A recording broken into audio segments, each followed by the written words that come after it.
మేము మోసపోయినాం, మాకు ఇబ్బందులు ఉన్నాయి, మీరు చెప్పింది ఒకటి జరిగేది ఒకటి, క్షేత్రస్థాయిలో ఒక రకంగా ఉంది, పార్టీలో ఒక రకంగా ఉన్నది, జరిగేది ఒక రకంగా ఉన్నది అని చెప్పినప్పుడు వారిని ఉల్టా ఇంకా మళ్ళీ బ్లాక్మెయిల్, మీరు ఉంటే ఇట్లుండని పోతే నేను డిస్క్వాలిఫై చేయిస్తా అని చెప్పి భయపెట్టించింది వాళ్ళని.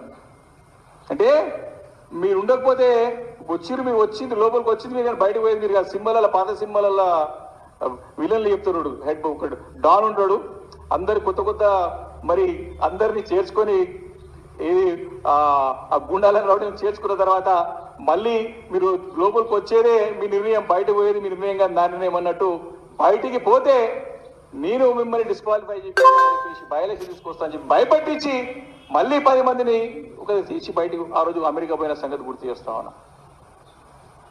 ఇంకొక విషయం, ఉప ఎన్నికలు రావడము సత్యమని స్పష్టంగా ఉన్నది ఈరోజు క్లారిటీ. ఎందుకంటే మనకి అన్ని చట్ట ప్రకారంగా కానీ సుప్రీంకోర్టు డైరెక్షన్స్ కానీ ఇప్పుడు హిమాచల్ ప్రదేశ్లో కానీ మరి కర్ణాటకలో కానీ మన రాష్ట్రంలో కానీ మణిపూర్ రాష్ట్రంలో ఈ మధ్యకాలంలో జరిగినాయి, డిస్క్వాలిఫై చేసే సందర్భాలు ఉన్నాయి.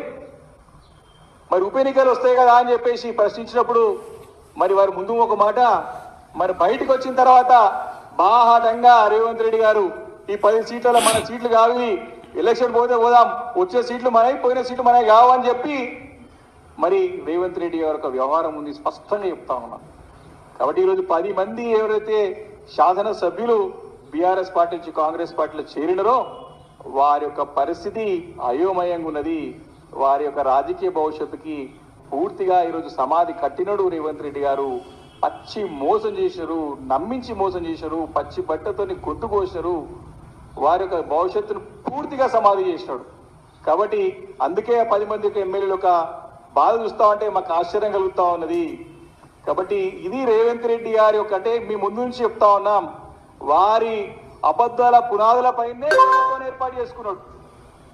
ఏ రకంగా ఏ పార్టీ నుండి ఏ పార్టీలకు పోయి ఎట్లా పీసీ తీసుకొని ఎట్లా తెచ్చుకొని ఎట్లా ముఖ్యమంత్రి తెచ్చుకొని మళ్ళీ ఇప్పుడు ఏ రకంగా ప్రజల్ని మోసం చేసింది గతంలో, ఇప్పుడు 10 మంది ఎమ్మెల్యే ఎట్లా మోసం చేసినాడు, ఇవన్నీ సిరీస్ ఆఫ్ యాక్షన్ చూస్తున్నాం. అంటే వారి యొక్క వ్యవహార శైలికి స్పష్టంగా దర్పణ పడుతుందని చెప్పడం ఎలాంటి అనుమానం లేదు. కాబట్టి ఇది ఈరోజు పరిస్థితి. తప్పకుండా మరి ఈ 10 శాసనసభ్యులు ఎవరుతున్నారో ఖచ్చితంగా నియోజకవర్గాల్లో ఎన్నికలు రావడం ఖాయం. మరి ఈ 10 మంది ఎమ్మెల్యేలు ఏ రకంగా మోసం చేయడం, ఎట్లయితే తెలంగాణ ప్రజలను ఎన్నికల ముందు మోసం